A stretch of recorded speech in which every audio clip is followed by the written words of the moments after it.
Hi, I'm Natalie and this is a video for APCAM. This one is all about meltdowns and tantrums. Full disclosure, we've had a really challenging week in this house. We've had some really challenging behaviour, we've had regression, we've had meltdowns, some are from me. We've had a lot of defiance and difficulties with schoolwork and trying to get back into that routine after Easter. So if you're like me and you're finding yourself having a bit of a battle with your children at home and having a lot of meltdowns and tantrums, I'm going to talk through some things that can help us to manage that. So first of all, I'm going to talk about accepting what we can't control. I'm then going to talk about planning what we can control. And then lastly, what we can do to just look after ourselves in the process. So accepting what we can't control. At the moment, our children are reacting and responding to what is going on at the moment, and that is a huge change for them and their way of life and not being at school. So we're going to see this behaviour and this acting out because they want to test the boundaries. They want to check that we as parents are their safety point. So they're going to keep pushing just to check that we are safe. And that means we're a punch bag, and they're going to express a lot of really difficult behaviours.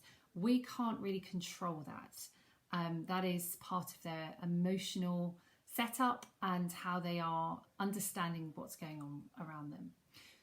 So then what can we control if we can't control their behaviour?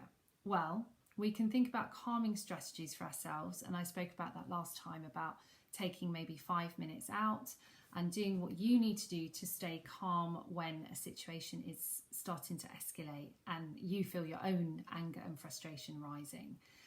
So have some things in place to help you stay calm. You might as well want to create some basic family rules in your house. Things like kindness and speaking nicely to each other and tidying up after yourself and helping each other. And discuss that as a family, have it somewhere where everyone can see it.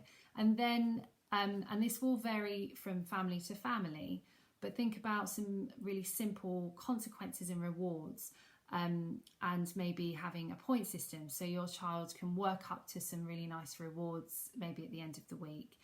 At the moment, we're trying to do things like getting the schoolwork done in the morning so that when we have the afternoon to do something fun. And we have had some simple consequences as well. And it's just really establishing our boundaries as parents. I think at the moment, because the children are pushing the boundaries, it's important that we show them that the boundaries are still very much there, even though everything feels different and difficult. We as parents need to have boundaries, and children like boundaries. So when we're thinking about consequences and dealing with this behaviour, the other thing we do need to keep in mind is our use of language, and trying really hard when we're criticising, that we are criticising the behaviour, not the child. So we want to keep their self-esteem up. So we might say, I don't like the way you're behaving, I don't like the way you've spoken to me, rather than saying you're naughty, you're rude, you're bad, etc. So it's just being aware of our language as well, which again is really hard, especially when they're driving us nuts. So then that brings me on to the last point about going easy on ourselves and what we can do to look after ourselves.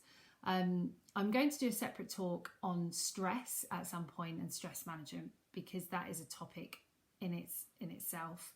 But be aware of your own stress levels and think about simple things that you can do to help control and manage your stress. So things like getting enough sleep, drinking plenty of water, getting outside when you can.